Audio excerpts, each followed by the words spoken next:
Imagine closing over 100 deals a year from your sphere without asking for business. These two gentlemen today out of Denver, Colorado have done exactly that. They built an amazing business based on the law of attraction, having people come to them because of the way they show up in the world, the way they show up in social media. They're going to unveil their secrets and share with you how you can do that as well. Enjoy. Welcome back to the Think Bigger Real Estate Show. I'm your host, Justin Stoddart, bringing today to you two individuals that will change your mindset, change your business. Stay tuned. This episode is going to be powerful. Before we get there, I want to remind you that I've created a document for you that will change your life. It's called How to Think Bigger. I've gone and taken the big thinking responses from big thinkers like Grant Cardone and others, put it into one document as far as what they do to be big thinkers. You're going to love this. If you go to my website, justinstoddart.com/how to think bigger, you can download it for free. Let's get back to today's episode. Again, thrilled to have with me two top agents out of the Denver area, Eli Schmidt and Will Grimes. These guys are big-time producers. They've got a powerful story, and their mindset is going to blow you away. Gentlemen, thank you for coming on the Think Bigger Real Estate Show today. It's a pleasure to have you here. Thanks, man. Happy to be here. What's going on, man? How are you? Dude, I'm good. I'm fired up to have a conversation with you. I want to do a shout-out to Jesse Dow, who connected us. Good friend, a client of mine. Love that guy, doing some big things in his space. Let's talk a little bit about kind of your stories that got you to real estate. I know it's maybe not the typical story, right? Let's start with Eli. Would you mind kind of sharing a little bit kind of what led you to this point? And then we're going to get into, for those that are kind of wanting to hear what you're going to get from this, these guys do over 100 plus transactions a year. They don't buy any leads, and they don't ask their database for them. Their database gives them referrals because they're attractive on social media. And they're doing things that answer questions. We're going to get into the details of that, so stay tuned for that. But let's go ahead and let's get back to the story of how you guys got into real estate. Yeah, man. So just real quick, I'll just give a quick little background, and Will's story is way cooler, but just to jump into it, man. So Eli had a warrant. I was a cop. I arrested him while he's in the back of my car. He pitches me this fix and flip idea, and he was watching cable TV or something like that. I've been a cop for too long. I said, screw it. That's pretty much it. I left the car. I just pulled over. I let him out of the car. So we're under aliases right now. So it's not actually his real name. Or that's find him on his warrant. That's the real story right there. But the fake story that we tell everybody else. I had a fitness background. I was a personal trainer for a long time, and just wanted to make money, man. So I started learning fix and flipping, and learned everything from pretty much podcasts and YouTube. Got into that business, ended up losing my ass, and I did really well for a long time, and then got too confident, tried growing too fast, too soon, lost a ton of money, man. And my wife told me, she's like, man, why don't you get into just regular real estate? And I ignored it for a long time because I didn't want to be that typical real estate agent. So I just kind of learned eventually, man, that I can do my own thing and be my own kind of realtor, and I don't have to wear a suit, and I don't have to ask everybody to buy and sell real estate. So long story short, man, just got my real estate license, and ended up connecting with Will. And about 48 hours, sought him out. 48 hours after working with Will, man, I was like, dude, we got to do this Eli's together, that good looking dude on Instagram that gets a bunch of people sliding in his DMs to hook up. Never. So Will's story is a little bit crazy, I think context, I think anybody, Eli's 34, I'm 35. I think anybody our age, and then definitely younger, but anyone that comes from our generation, that's where the Rich Dad, Poor Dad was coming out. That's when the internet was as we were becoming adults, the internet actually had a lot of good stuff. And then people started teaching, here's how to do this. And then multi-level marketing was starting to get huge. So I think just some context on our era, there was a lot to learn out there. And there was a lot of different ways on how to make money, or could you make money that way? And I think it was starting to spark everybody's mind on, should I be clockwork? Yep. Or could I be going online, learning some different things? And I think that's what you dove into, was just 100%. Rich Dad, Poor Dad, and a couple of different programs to just be self-taught, but then get out there and do so. Absolutely. But obviously there's a lot more to it. Hence you lost your ass a bit, but you were doing well. But there's just a lot more to it in regards to going out there and being successful, and not just being an entrepreneur, but creating a business that's sustainable. 100%. I think, one of my mentors, he said, it was actually one of his mentors that was saying, hey, I don't invest in any company until I know that the founder of the company has failed in businesses at least twice. Right now, I know we're not seeking outside money for our respective businesses, but I think it's an invaluable lesson that when somebody has taken the risk and crashed, what ends up happening is that their character's molded. There's a mindset shift there, number one, and there's a whole new skill set. They know where not to tread, right? They know where the ice is thin, I can't go down that path again. And I think it's just, it's a powerful story for anybody to realize, like, I've got, some lessons behind me based on life experience where I messed up, and I'm a better person because of it. So, well, and you're those are resourceful. super valuable to share. If you can build your way back out like that, you're definitely extremely resourceful, and you've got a lot of just maturity and poise in business that allows you to kind of navigate some of those storms. Because, like, for example, COVID, where's the book on that? I mean, once you have enough experience and you have enough poise of, you just made your mind up that you're not going to necessarily give up. You want to continue to push forward. You're going to be in that state of where you're resourceful and you've got enough maturity and poise to kind of push through and just weather those storms as they present themselves. I love it. Killer story. All right, let's hear the other half. Yeah, so I did none of that. I just grew up playing sports, man, and doing the fitness thing, and played a little bit of pro baseball, and had a buddy of mine pass away on his first deployment to Iraq. And was super stoked about the Marine Corps before he left. And my dad was in the Marine Corps back in Vietnam, and my granddad was a part of World War II in Korea. And so once my buddy passed away, I was one of those guys that decided to make a change and leave sports and decided to join the Marine Corps, man. So I was a Marine Corps infantryman for a long time, and got attached, to Special Operations Command, and did some cool stuff there. So after getting experience and training in that, did some government work or mercenary work for the less romantic side. And then from there came back home, did police work for a long time and learned a ton there. And then, man, after a while, just was running and gunning for a long time. I had a buddy that was building a fitness company, not him, my ex guy. We don't talk about him. And, he was building some brick and mortars, kind of like GNCs, but a lot more modern. And we did meal plans and a ton of different stuff there. And he knew how passionate I was with fitness and how well fitness helped me just combat some of the stressors that you have transitioning out of the military or police world, or just, navigating some of that when you're in some of those stressors. And fitness was huge mentally for me. It still is to this day.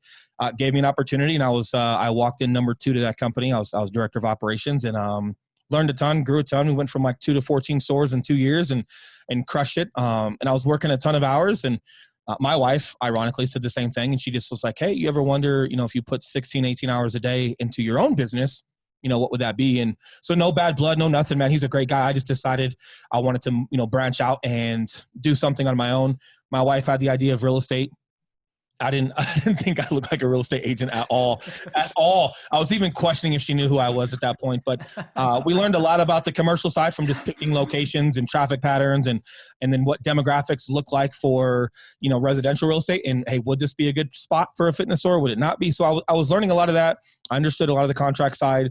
I didn't have a better idea, and I'm at least a decent enough husband where if I don't have a better idea than you're presenting, you got to give it a whirl. So man, I sold all my stuff, sold cars, got rid of everything.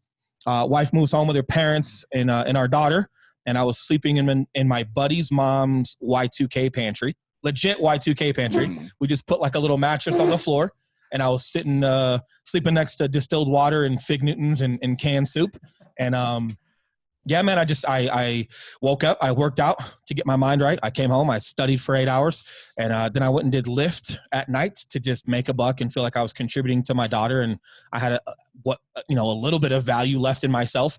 And then got my licenses and branched out and started reaching out to folks and learning the trade. Had a couple guys learning the trade. And then after I started kicking some butt, it was like 2 months in, man. I did like 4 or 5 deals in 2 months, and I felt like I had enough value there. And I was watching Eli do a lot of video and different stuff there. Where I was working wasn't really heavy into that. They were heavy into cold calling leads, Zillow, Realtor.com, and they probably did it the funnest way you could do it. You show up in the morning, everybody's bringing their coffee, they throw on some Snoop Dogg on the TV, and then it's like boiler room, right? And everybody's like trying to be in a good mood and making their 100 calls in the morning, and then you do whatever you want midday. And then in the evening from like 4 to 7, they would, or 5 to 8, whatever you want to come in for, you would do it again. And that just wasn't me, right? Like I was super uncomfortable feeling like I'm calling somebody at dinner. And then when they answer, it's because they didn't know it was me. Oh, fuck, right? Like it's a local number, you pick it up and you're like, God damn it. Excuse my language. Gosh darn it. It's a salesman, right? And, you have to navigate through that. And I did a decent job at it, man, but I just felt like there's got to be a better way to do it. I was watching him do video on social media. We didn't know each other at the time, but we knew a lot of the same people because he was a personal trainer. I was helping operate a fitness company. Obviously, they kind of go hand in hand. He's just meatheads buying his protein from us, right? Kind of thing. Yep. And, I reached out and just said, hey, I'm doing well. Here's where I'm at with it, but I think there's a better way to do it. And we both agreed on finding a different way to build value, not just asking you if you know someone buyer or selling, or not just calling you and harassing you, but finding ways on social media to be ourselves and then just document what we're doing and then find a way to, present topics of value. Mm-hmm. So, I guess just to segue, not to like take over your show here, the first thing that we did, because now we have a podcast and a YouTube channel and a ton of crazy stuff. However, the first thing we did was one video every Friday. Facebook that was Live. It. And it wasn't a real estate video. It had real estate in it, but him and I were ironically having babies at the same time. Our wives were both pregnant. His baby is exactly 5 months apart from mine on this, literally to the day. My son Cash was September 19th. Yours was 5 months prior, 19th. I don't do math. 5 months prior, but on the 19th. Yeah. And it was interesting because we're pretty much the same age. We were both having sons coming up, and our Friday video was just, hey, what's working and what's not working in business for us? Mm-hmm. What are we up to? So not trying to romanticize it, just documenting what we were doing with ourselves, with our team. Hey, what's working as a dad? How does being a dad help in business? One of the ones that I had was I would be so patient for clients, but then when I would come home, if my daughter had, needed help on homework and I couldn't go longer than 10 minutes without getting frustrated with her, but you got clients that just do weird stuff, right? And you're so patient for them. It was like, wow. Like, why can you be so this over here, but it doesn't correlate here? And then vice versa. How does good things with being a father correlate to business? And then it was, hey, we're still doing fitness. Him and I have to get creative because we don't live in gyms anymore, right? So how do we keep our diet and our fitness the same? So we were documenting literally just our life of what's it like to be a dad? How are we incorporating fitness? What does business look like? And how do they all coincide together? And then obviously, because we do real estate, some of the examples we would talk about were real estate, but it was literally just a video every Friday consistently without falter for a year. And it was just documenting who we were. And that's where we were getting the most reach out. And I think people just wanted to work with someone building value and people that they felt like they could relate to. Let me go back before I forget. Thank you for your service, both in the military and in our police force. I feel like 99% of cops are great, heroic people. And so I want to thank you for your service there. I also want to point out the fact that you guys identified that there was a problem in the marketplace. Correct. And there was this issue of, we've got to go get business, right? There's no doubt any business thrives off of revenue, period. And so you have to go get clients. And you came to this point in your business where it's like, you know what? We're living in a society where the consumer's opinion matters more than ever. And if we go get clients and we're upsetting like 9 out of the 10 people that we talk to because we're interrupting them and we're trying to get an appointment when maybe they don't want one, even though they may need one, right? I feel like that's a bad trend for the industry long-term, right? I've had family been on the other side of those calls. I think all of us have been, whether or not it was from real estate or somebody else, where somebody's calling, respectful or not, they're interrupting your time in your day, and you didn't invite them into your life, but all of a sudden here they are, right? Correct. I know there's a lot of people even that listen to this show that get business that way. So I don't necessarily want to down it. What I want to say is there may be a better way. In fact, I believe there is a better way where the consumer doesn't feel like they're being hunted. The consumer feels like they're hunting you. They need you, and they're attracted to you. Because of the life that you live and because of the business that you run. Go ahead. Sorry, I didn't cut you off. Yeah, no, I think that's and I'm glad you hit on that because we're definitely not against leads, right? We're definitely not against it. We're not, and I think you made a great point. A lot of people approach that as respectful as possible. However, here's the deal. It's not a preference when you're in the profession, right? Fact of the matter is, whether you're super respectful about it or not, there are a ton of people that are not respectful about it. And those are the ones that are the loudest that are ruining that opportunity for the industry. And cat's out of the bag. People just don't like it. Even if you're being nice, they say, hey, listen, really appreciate being respectful. No. Now's not the time. You got to adapt to your battlefield, right? And this is where I take a lot from the Marine Corps and just how we train for a battlefield. Never once did we talk about how we'd like to approach a battlefield and how we'd like to just sneak in and everyone's sleeping and we just handcuff them all and then cool. Hey, that was easy. Yeah, that'd be great. However, Grimes, you freaking moron, that's not how it's going to go. And we've got to address this battlefield most successfully, not whether we like it or not, what's most pleasurable. And it's the same in fitness. And this is why fitness correlates to business so well. I can't go to the gym and do curls every day because I like it. You've got to go in and do things that are hard. And sometimes even things that you do love about fitness are just going to stink one day, but you got to get in and you got to do it no matter what. And it's the same in business. Fact of the matter is people are just kind of getting over the abundance of calls that they get, not just from you, but from everybody that gets access to that person as a lead. And whether you're respectful or not, people are getting over it. And what are you doing to improvise, adapt, and overcome that obstacle in order to make sure that you can still adapt? And one thing that we've really attached to is the depth of our audience, right? So our social media, our friends and our family, no, it's not 15, 20, 100,000 views. We don't have that width. We don't see 100,000 strangers, but we'll throw a video out on one of our listings or talking about something that's upcoming in Denver, and we'll get 400 views, but then we'll get 2 people that call and we get listings out of them. Yeah. So it's about the depth, the relationship of how many people take us serious and the depth of relationships that we have with the people that we are in front of versus trying to get in front of the broad. In a big place I learned that again was fitness, man. When we were running a fitness company, all those like Instagram girls that are super attractive that want to be sponsored, they'll put their shaker cup on their butt, right? Here's your shaker cup on my butt, and they'll get 20,000 likes, and I won't sell one shaker bottle from my store. Interesting. But they'll get 20,000 likes, and it's like, what type of attention are you attracting versus the depth and seriousness of the relationships you're building with the people you can get in front of? Are you showing up to build a business that serves people, or is this just simply to serve your own ego? And I think there's a real distinction there, because some people actually turn social media aside and say it's not working for me.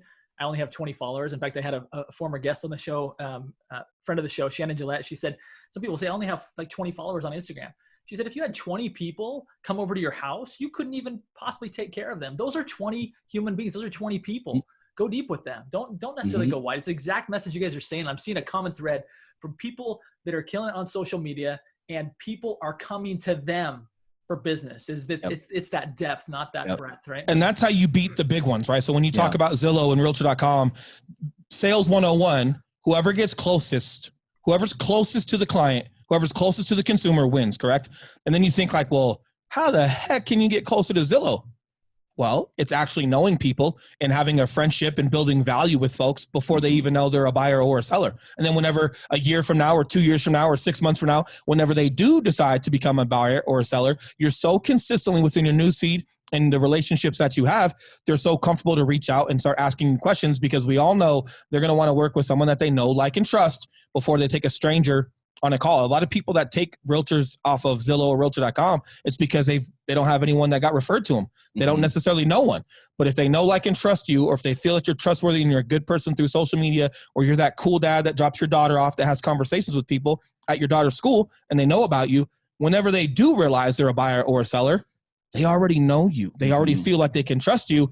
So that's how you beat Zillows and Realtor.coms, is you're closer to the consumer because you've built a relationship with them before they're even a quote unquote consumer. Well, one of the things too, man, that I think helps us a ton is, Will and I, we do have entrepreneurial backgrounds. We do have marketing backgrounds, me running my personal training business and doing marketing and running that, and Will doing the fitness company.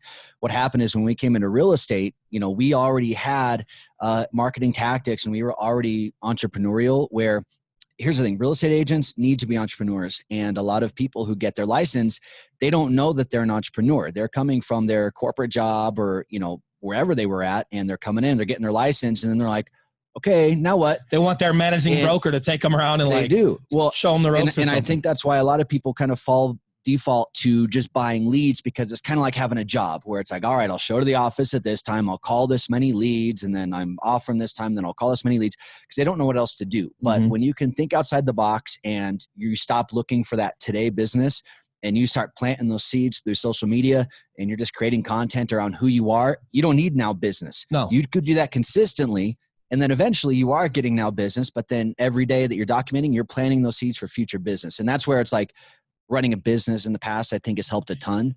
And it comes sooner than people think. We know we're talking about like planting seeds and people might be a year out, but I only did one lead when I was working for that first firm. I only did one lead over the phone that converted. And I converted them within the first couple of weeks. Everybody else was with people that I was getting out and having conversations with and meeting. And it was people from the gym having conversations that knew me, but didn't know I was a realtor. And then I started having conversations when they were asking me how my day was. Instead of, the typical gym talk, right? Like, and I always make fun of this, like, hey, bro, hey, I'm good, bro. Oh, I'm trying to get big like you. No, bro, I'm trying to get big like you. Oh, that's gym talk, right?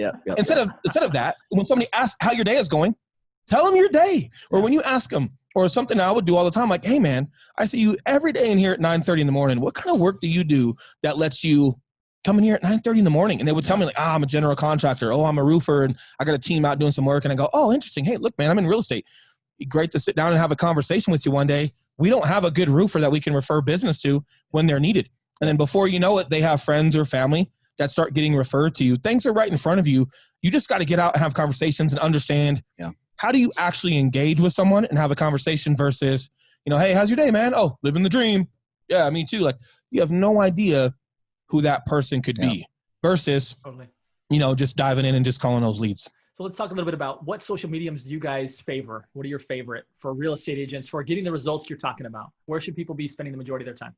We were big on Facebook. We still are big on Facebook. I think like your Facebook personal page, we do a lot on our personal pages with just, and again, it's not because it shouldn't that be on a business page? Yeah, but you got to spend a lot of money if you want to promote that. We don't spend any money on Facebook. So that's another precursor is we don't buy leads, but there is no hidden secret here where we're putting 10 grand into Facebook ads. No, we spend no money on Facebook. 100% organic. Yep. We do put stuff up on our Facebook page and we've got a couple thousand followers there over time from clients just working with us, end up liking our page, Mile High Property Brothers. And then we do a lot on our personal page and it's because whether I'm at work or with my son, I'm kind of just who I am and I'm just documenting what I'm doing and we're excited to do that kind of stuff. Facebook is really good for that interaction for comments and the algorithm lets you kind of see comments. And the biggest thing that we captured there was when people are liking your posts or people are commenting on your post, go comment back, but then send them a message after they've commented on something and you've commented back and you see that they're one of your supporters.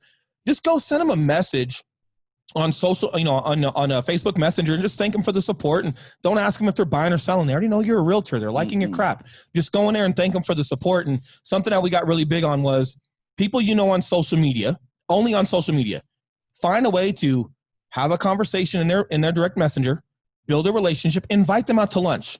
People you don't know, but just on social media, get them in person, meet them in person, develop a real relationship. People that you have at the gym, at your kiddos' schools, at the coffee shop, your friends and your family that you know in person, but are not your friend on social media, friend request them and get their butt on your social media so they can see what you're doing. And it's kind of like intertwining the both. And Facebook allows a lot of good relationship growth there. Instagram is really cool. We still do a lot of that. I do a little bit of a different approach, but Facebook was really good for our once a week videos and then just relationship interaction between comments and Messenger. I would agree that there's depth of conversation in Facebook more so than Instagram. I think maybe more attention starting to move toward Instagram and your photos need to be higher level there. But if you're going for conversation, right? If you're going for interaction, I think you can't beat Facebook. So and people listening, rewind about 2 minutes because that is the secret sauce. Like what Will just said right there about Facebook. Here's the part that I just want people to sink in for the stuff that you're posting on social. And this is where Will gets super neurotic about the stuff that we put out. For every single like, he's making sure that if he hasn't communicated with that person, maybe it's someone that's never even talked to him, he's sending them a message and he'll send 100 messages and he's just starting a conversation. But again, it's not about real estate. And here's the thing, and he's mentioned this too, and it's true. They'll be a little standoffish for the first 2 or 3 messages because they think you're about to pitch them. But then when you don't pitch them and they realize you genuinely, and that's the trick, you have to genuinely care about what's going on. He's going to their page. He's seeing that they got a new puppy and he's mentioning the dog, you know, but then he leaves it at that. And he's not being creepy or diving into the who wants to buy or sell or do you have any friends? That's the secret sauce, guys. And then for every comment, and that's what most people do. If you're good, most people will just comment to the comments. If you're great, you'll go through the likes and start building relationships with all those people. And that's the secret sauce right there. You should appreciate people supporting you, whether it's real estate or not. But here's the thing. Just like when you guys are watching TV and someone's name or title pops up, like if you're watching UFC Embedded, Dana White's name and title comes up. Every time Dana White's talking, he doesn't go, "Good evening, I'm Dana White." And the video is already going to put that on there. He's talking and it comes up. Same thing on social media. It's very clear I'm in real estate. They are, especially if they're liking your video or liking your photo and it has something to do with real estate. I don't got to go in there and tell you. I'm just going to genuinely thank you for the support. I don't need to reiterate anything. Like social media already shows you what I am. Yeah. And if I do that, I almost look like I'm pitching something versus like, hey, just be genuine and just really appreciate people that support you. And if you're consistent, right? If things are out there consistently, then you're consistently in people's newsfeed, right? And if you're messaging them, if you're commenting back, if you're also liking their stuff, every time you put content out, they're more than likely to see it. So if they know you're a realtor and they consistently see your stuff, and that's a constant reminder when it is time, or they do know somebody that is in the industry, that is looking to buy or sell, they're going to be thinking of you as they've seen your content, and they're going to be pushing it your way. So let's talk a little bit about what you post. I know you had some thoughts you shared in the pre-show about how to actually get that conversation started. I know everything from family, but let's talk about on the business side. You guys are documenting your story. Talk to us a little bit about some kind of key tips that people can take away. They're like, oh, creating content isn't as hard as I thought it was, right? Let's dive into YouTube, man. Oh, man. Yeah, let's talk about that. Well, prior to YouTube, let's talk about specific, so just to reiterate, right, just that now we have a YouTube channel. We have a podcast. That's probably our biggest platform. We love podcasts, iTunes, Spotify, Google Play, and we love it because, the platform for that, you don't see which celebrity likes you or doesn't like you. If you're watching, if you're watching Andy Frisella, if you're watching David Goggins, if you're watching Jocko, right, and then we're similar to that and we pop up, and you happen to like our logo on iTunes and you click on it and our audio is good and our message is good, you are liking it because you like it, not because you can see 10,000 other people's like it. So you can actually grow a lot further on those platforms. So those are our biggest platforms. But again, prior to that, especially if you're in real estate, everybody knows you got a hiccup or a hurdle or a really cool story, a really cool testament, or just what you're going through in your day-to-day life to incorporate fitness or being a mom and all these things and how it correlates to business. You have something to talk about every week. What I would say is start there and make sure that every Friday or every Wednesday or every Monday, whatever it is, you got to find a way to get consistent without falter. And that's what we were doing. We were doing that video. We'd post a couple of photos of a seller, a buy, and congratulate, a client. But without falter, our once a week video of who we were and what we were trying to build and how we were building it, and just two friends growing together with our families and everything, it was every week without falter. If you can't do that, don't get creative and start putting money behind stuff. Don't try to overcreate and like what we're doing on YouTube. If you can't be consistent, it won't matter because people are watching. And if you try to overthink it and come up with some super creative video, okay, cool. But like what video, like what theme does that fall under? How can you make that type of video consistent every week without falling off? And if you fall off, you look inconsistent. And if you look inconsistent, no disrespect to any industry, you look like a multi-level marketer. And every time you're hungry or desperate, you throw a video out. Yep. If you're consistent, you look like a professional and you're not corny and you're not diving for business. You are consistently sustaining value and people appreciate that. If you're super inconsistent, people think that you're just fishing and they don't want that. And I think we all know by now, no disrespect to them, there's a lot of good ones. But in multi-level marketing, there's a lot of that crap out there.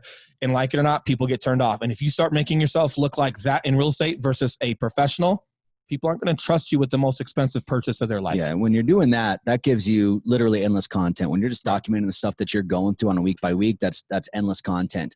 As far as specific real estate content, like YouTube, like such as we're doing on YouTube now, just recently, the important thing is that you post what the audience is looking for, not what you think is the best thing you should post. For example, a lot of people will post like, the top 10 things you should know before you buy a house. People aren't necessarily searching for that, right? But if you're like, we're in Colorado, so people are searching cost of living in Denver, right? They're top searching neighborhoods in Denver. Top neighborhoods in Denver. To move to Denver? Yeah. How much does $300,000 get you in Aurora, Colorado? Nothing. So no, we featured 3 homes.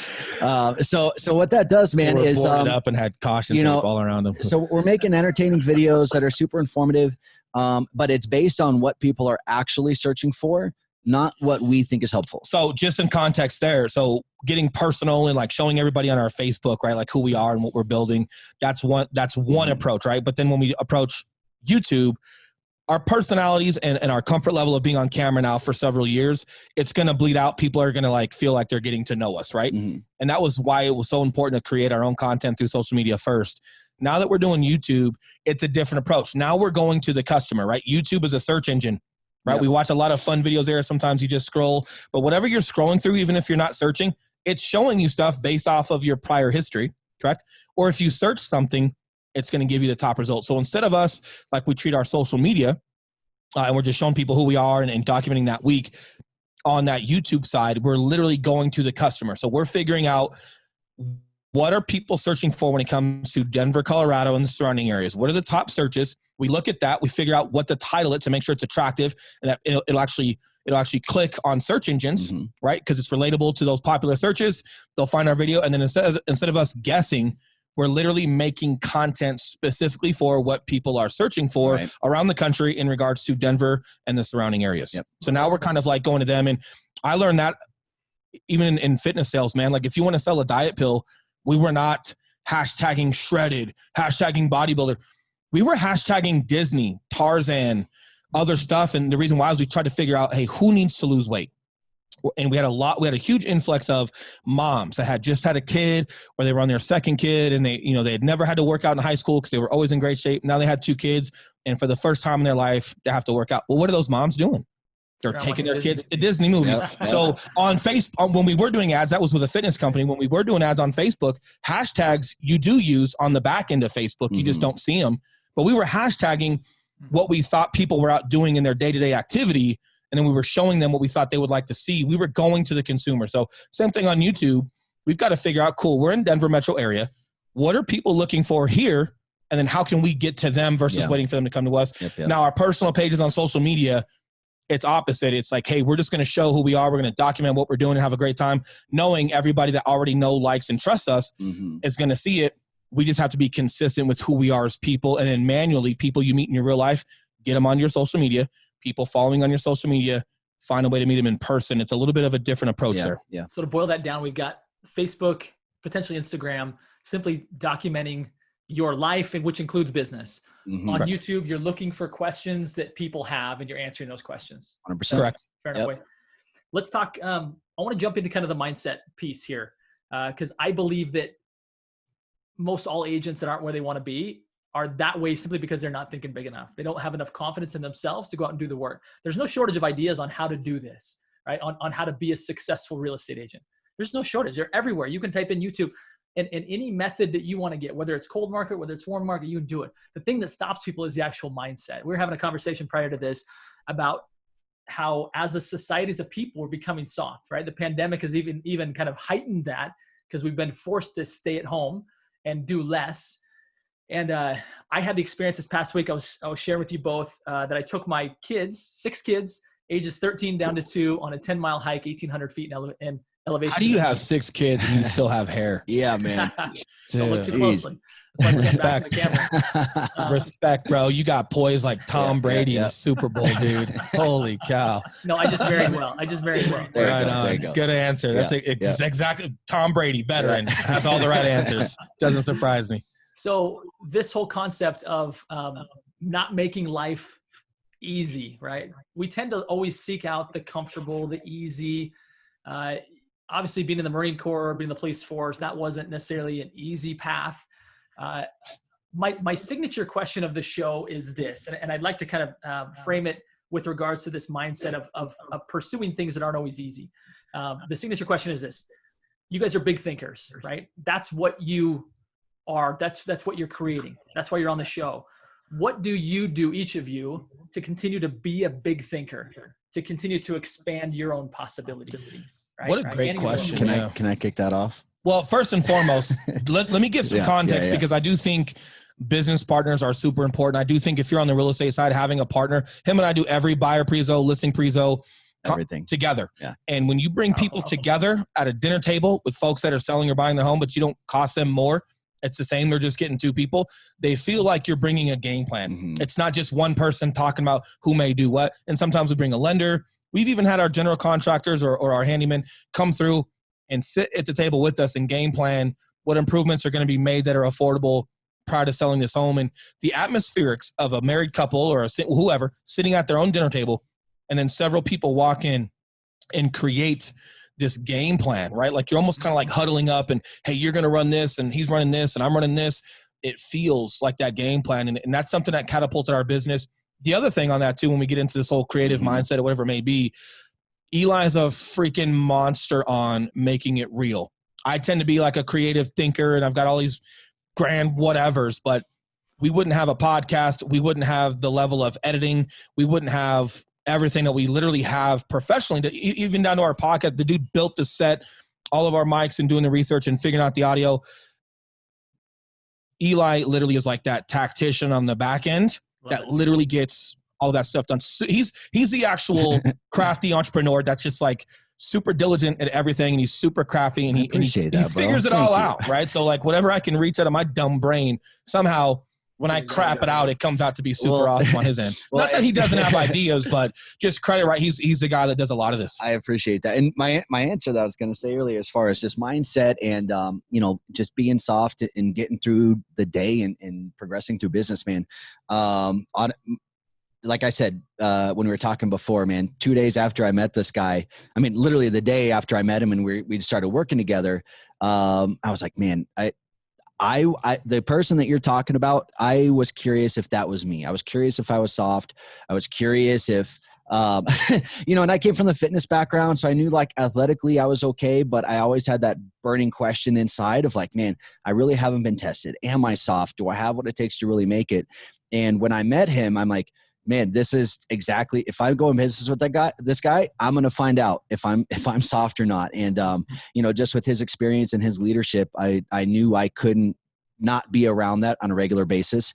So that's the thing, man, of just going into business with him. And, there is, him and I have been through a ton together. There's been a lot of uncomfortable conversations, but there's never been a question. But productive. And that's something that he had, that he was such a nice guy in business that if something wasn't up to his standard, he would still like, oh, hey, thanks, man. And he just wouldn't work with someone. But when we started growing our team and building our team, you don't do that, right? Like you've got to mentor and lead people. And what he got exposed to was like, hey, here's actual leadership.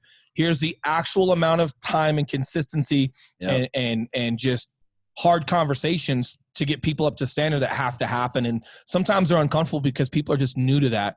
But you've got to have those peer evaluations. You've got to have those after action reports. You've got to be discussing what's working and not working with folks and treat them like professionals. And with those conversations, some of the first couple ones are not necessarily comfortable for them, but when they realize that you don't treat them any different and that you're here to make them better, right? And leader and mentor, these are words that are getting thrown around all the time. People are spending a lot of money for leaders and mentors. I'm not your friend. It's cool if we are friends, and it's cool if we get a slap high five sometimes, but I've got an obligation to myself, and I've got an obligation to you and a commitment to you to make sure that I'm making you better, and not having uncomfortable conversations and not saying things that need to be said in order to get you to where you need to be. You're sacrificing all successes. Now, where those don't become detrimental is if you're not doing what you're telling somebody to do, then they have no respect for you. So the respect and the trust they have to have in you as a leader has to be utmost. And this is straight Marine Corps, man. When people are training for war and they're willing to go to battle with you and go toward the enemy with you, please understand how important and how committed that person is to you. And the only reason they're that committed to you is because it's a reflection of how committed and how proficient you are as a leader to lead from the front, not pointing your finger. So whether it's fitness, it's making your calls, it's professional business, Eli and I have to be this plus that in order to make sure that whatever we talk to our agents about, whatever we're encouraging them to do more of, they better see 10 times more of that from my actions versus my big mouth, right? It's showing the way, not telling the way, right? Well, it's both. It's both, right? Like I've got to show it. But then where leaders get really good is not only show it, but then I got to figure out a way to articulate it to you with how you communicate so it makes sense. And that was also, when I became an instructor for division schools, I was the counter sniper instructor for division schools. You'll say the same thing 10 different ways to 10 different Marines. And it's not because they're dumb. It's not because they're not proficient. That was a leadership school. They were locked on, man. They were good dudes.